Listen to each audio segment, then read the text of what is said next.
How does the British Open relate to the stock market? Here on Wall Street Confidential, I got the man for the answer, Jim Cramer. Hi, Jim. Hi, British. How are you? All right, Sergio Garcia. He choked yesterday, and a lot of money riding on this guy. We thought he was the winner. Well, I just have to say very quickly, I'm not from the golf world, but my hedge fund guys are emailing me. Said, "What do you think about this Garcia Harrington thing?" Yeah. And I said, well, I don't know, because the only reason why you have Harrington in the lineup is because Mike Vick has been indicted. And I think that the idea that Garcia is now playing for Tampa Bay, and, guys come back and says, you idiot, put the darn TV on. Of course, I was thinking football because Garcia is now playing for Tampa Bay and Harrington is now the starting quarterback for Atlanta. Yeah. But, I love a good choke.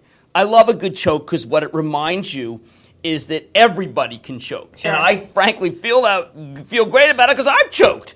I choked plenty. I don't believe that. I choked once. I choked at American Brands. There was this deal. I was buying a lot of American Brands. That's the American. There used to be an old tobacco company. I was buying a lot of American Brands, and on a deal. And then one day I got up on Monday morning, and I used to read the paper. I mean, you used to be before you could be online, and I read that American Brands had bought another company. And subsequently, therefore, they were taken off the block, and the stock dropped 5, and I booted it out down 5. And it was a first-class choke. It never traded $1 lower, ever. The importance of taking a breath, the importance of stepping away from the table. He can't. Yeah. He can't because he's got to keep playing. We don't, home gamers. Take a breath. Walk away. Go around the block. Stop trading. Turn off CNBC. Don't even watch us. Because the important thing about what causes people to choke is the momentum of the moment. And so many people, I see it in Stock Picker, the momentum of the moment tips people into panic. You have to realize that this is a game that Warren Buffett has said over and over again,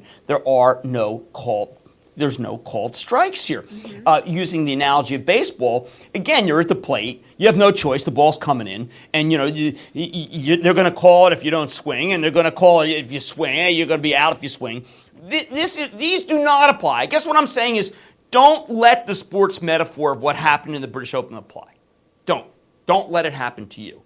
Because then you'll make a decision that you'll regret the next day, like I did for American Brands, where I just punted. I just said, damn, darn, I can't take it anymore. I can't take it anymore. Yeah. And I did the wrong thing emotionally. And I have looked back at that time and again and recognized that I choked. What do you think? Do you think it comes down to your psyche? Like, some people are saying that Sergio should have been more humble.